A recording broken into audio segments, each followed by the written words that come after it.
I want African Americans to feel that when I'm president, it's another Clinton presidency. I don't feel no ways tired. I come too far from where I started from.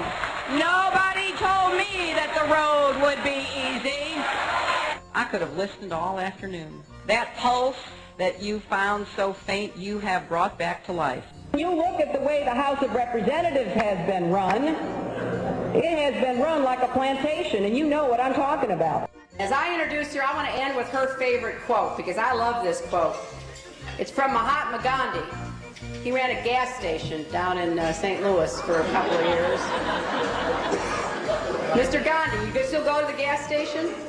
A lot of wisdom comes out of that gas station. To our enduring chagrin, talks so much about how the black community loves him. And I have always wondered, for God in heaven, what for? He virtually destroyed the banana industry in the Caribbean, almost single-handedly. Countries like St. Lucia that got 85% of their income from their banana exports, not to the United States, but to Europe. That because Chiquita Banana had given him a lot of money, he was willing to do their bidding, destroying the economies of these places. We had farmers in St. Vincent committing suicide because the Clinton administration had destroyed the livelihoods of these farmers. I'm going to be asking distinguished Americans of both parties, people like Colin Powell. But it took a president to get it done. That dream became a reality. The power of that dream became real in people's lives because we had a president who said, we're going to do it, and actually got it accomplished. Martin Luther King Jr. encouraged all peoples to live up to their purpose and potential. He is a position safe. Expediency asks the question. Okay, I have a choice between a truly inspirational speaker who has not done the kind of spade work. Give me a break. This whole thing is the biggest fairy tale I've ever seen. When Barack Obama was doing something in the neighborhood that I won't say what he was doing, but he said it in his book.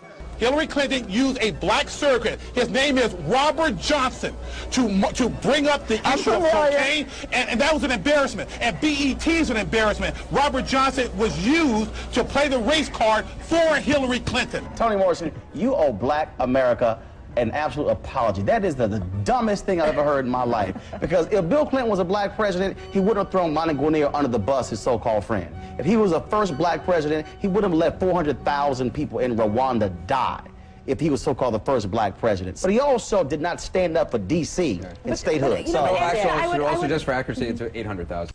What does it say about Barack Obama that it takes two of you to beat him? That's just debate too. Jesse Jackson won South Carolina twice in '84 and '88. I think the Clintons totally want to remind people this guy's black. People like Clyburn in South Carolina and Donna Brazile, who raised the issue of the inference of the remarks that came from the Clintons, not the Obama campaign. This is the picture that Hillary Clinton sent out. Her team, this is not Republicans, her team sent out this picture of Barack Obama just today.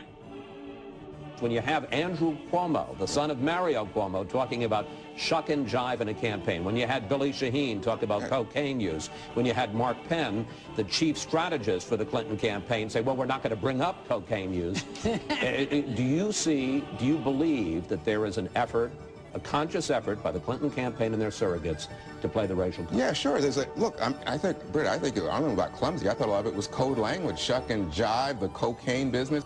He wouldn't use the Holy Bible. He's got his own beliefs with the Muslim beliefs, and a couple issues that bothers me at heart. Not widespread, but something that popped up on our radar screen all the time. People talking about it. This idea that you're a Muslim. Right. Did you correct them, Steve? I did correct them. There you go. No, there is nothing to base that on, as far as I know. It's just... I became chairman of this committee at the beginning of this campaign, at the beginning of 2007. So it is true that we haven't had oversight hearings on Afghanistan. and I gave all of the assets and all the liabilities I thought of all candidates. And there's no question, I ran against a very attractive, charismatic African-American for re-election as governor, Lynn Swan, the TV sportscaster. And there's no question that there are some Pennsylvanians, just like there are people all over the country, who aren't ready to vote an executive position for an African-American. Smaller and smaller every year. And I have to tell you, it's the guys sticking together, John. It is. And who has the experience? John, between me and you and your millions of listeners, if Barack Obama were a white man, would we be talking about this as a potential real problem for Hillary? If you mean if he were John Edwards? If he were a woman of any color, would he be in this position that he said? Absolutely not. Geraldine, are you playing a race card? I got up and the question was asked, so why do you think Barack Obama is in the place he is today with all these candidates and all these delegates and all the rest of the stuff? And I said, in large measure, because he's black.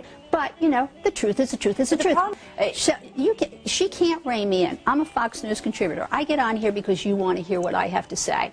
I get invited to give paid speeches. I don't run by anybody anything that they want me to say or not say. I am a supporter. I will continue. If it makes David happy, I would get off the finance. But I'm telling David that I will raise money for Hillary. And if Barack Obama is the candidate, he shouldn't really antagonize people like me, because he's going to come to me and ask me to raise money for Barack Obama.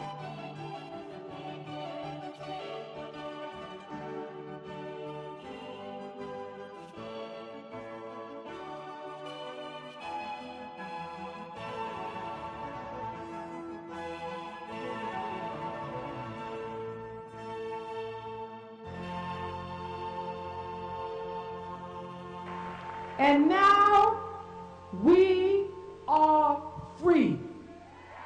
We are free for the first time to be able to take full advantage of all the rights and privileges of American citizenship we struggled so long to achieve. We are free with the right to vote our minds and our hearts.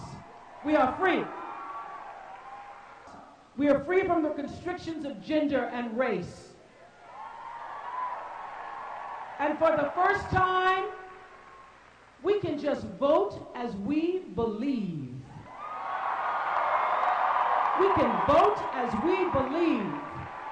And we can do that because that is what the struggle was for.